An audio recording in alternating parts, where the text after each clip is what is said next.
Is it right to have blanket discrimination? Absolutely not. But why is it always us who must rise above that? Americans will tune out and block their ears because they've been made stupid. This is a dream that's been sold to them that they bought so that they'll stay docile and so that they don't think. They will never see you as equal to them. They see color. That's all they see. They gaslight. They say, you people always talk about color when they refer to black people. Color don't matter. If color doesn't matter, why is everything white? Why did they depict Jesus, their God, as a white man? Why didn't they depict him as being more realistic to the region where he's from? Color doesn't matter until you want to make Jesus brown. Then all of a sudden there'll be an uproar. Only black people are naive enough to believe that color doesn't matter, because to them it does always matter. But if they can convince you to believe it does not matter, then you're at a disadvantage. Their women tell us. Racists online love to tell me that I'm going to end up on EBT because I like to date black men. When their women get with us, they do so out of disgust for the white man, out of disgust for white culture. They know what is said behind closed doors. They know what is said at dinner tables. They know. They tell us the obsession they have with hating on us. The reality is they cannot compete. That's why they resort to words. That's why they protest to persuade their governments to get rid of the black man. That's why they become officers, to shoot us dead and arrest us. They cannot compete fairly. They have never competed fairly. Look at France, England, other nations of Europe. Their wealth extracted from Africa, extorted from Asia. Their monuments and kingdoms built on the backs of the labor of non-Europeans. I grew up in a well-to-do family, everyone college educated, in a home worth $500,000, now worth $800,000. Shout out to the housing crisis. Our neighbors were millionaires, but still they stole from us.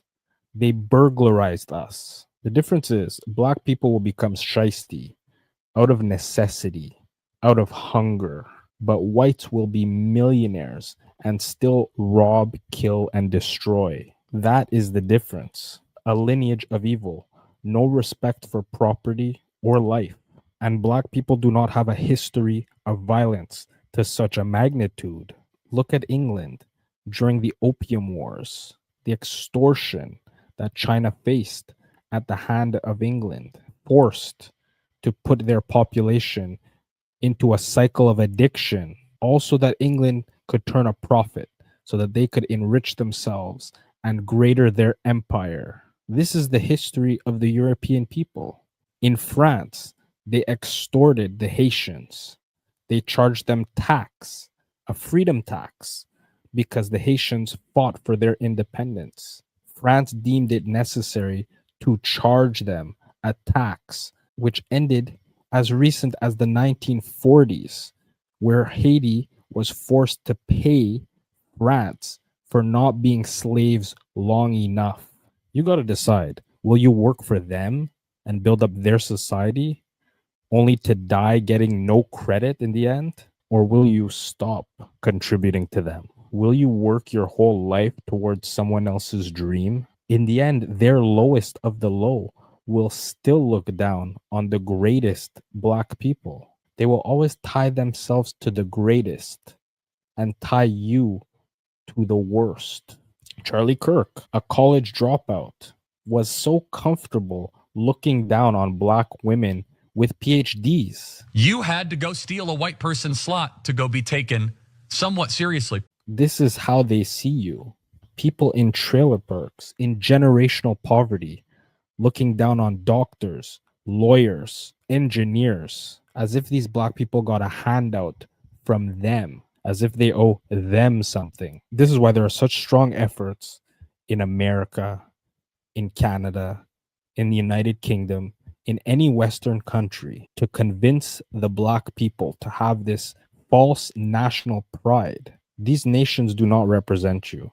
They don't see you as one of their own. They only wish to extort your labor, extort your innovation, and claim it as their own. I was telling a story once to a man I worked for, And I was explaining how my grandfather, a lab technician for paint pigmentation, developed a specific color for a subway system, when in those days it had to be done by eye, and color matching was not punched into a computer. It had to be matched by precise calculation to achieve the color. And his response to me was, wow, did your grandfather win a contest to be able to design that color? He could not fathom the idea that my grandfather had worked to put himself in a position where he would be formulating this color. But this is how they think.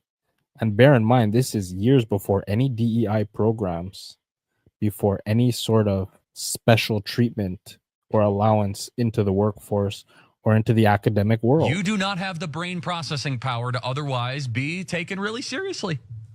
You had to go steal a white person's slot to go be taken somewhat seriously. When Charlie Kirk promoted the idea that these black women with PhDs were somehow given their degree because of their color, this is a misrepresentation of how the DEI programs even operate. Yes, DEI may help some women or some people of color to get into programs, but you certainly still have to do the work in order to attain your bachelor's, master's, and doctorate degrees. No one is handing out degrees to students through DEI programs. I'm sorry, if I see a black pilot, I'm going to be like, boy, I hope he's qualified. But someone in a trailer park will hear these statements and look at every black person as if they've been given a handout. Is this the way you want to live? Is this the way you want your children to have to live? Under constant oppression? And it's subtle oppression, plausible deniability, so that if you ever make a statement or you ever speak out, they can call you paranoid, or they can say, all you do is bring up race, when it is really them who always concentrate on race. And is it right to generalize? Is it right to have blanket discrimination? Absolutely not. But why is it always us who must rise above that? Why is it always us who must be the bigger man and not make blanket statements when they are quite comfortable making blanket statements? And there are certain people that you cannot be around. Yep. Right? If there's someone who is black in our church, and they've been in our church, and we know them, and they love the Lord Jesus Christ, great. On large platforms, sometimes government-endorsed platforms, they can make broad blanket statements about all black people, and that's completely fine. You see church pastors doing it. You see politicians doing it. And what's interesting is I was never raised to look at any sort of race all-encompassing or make blanket statements or to see color. But I wish I did. I wish I was raised to look at others like we are not the same, because it's a disadvantage. It is a monumental disadvantage to be the only ones who do not share these views when everyone else around you plays by those rules. My best friend, and I'm my worst enemy, and no one else can hurt me unless I let them miss your feeling me, and misery loves company. I had my share. It's my country. Well, you got an opinion on what the f*** going on in my house. You think race mixing should be illegal? Legal? Should it be legal or illegal? Illegal. Oh, no. Why not? I love my chocolate. Yeah.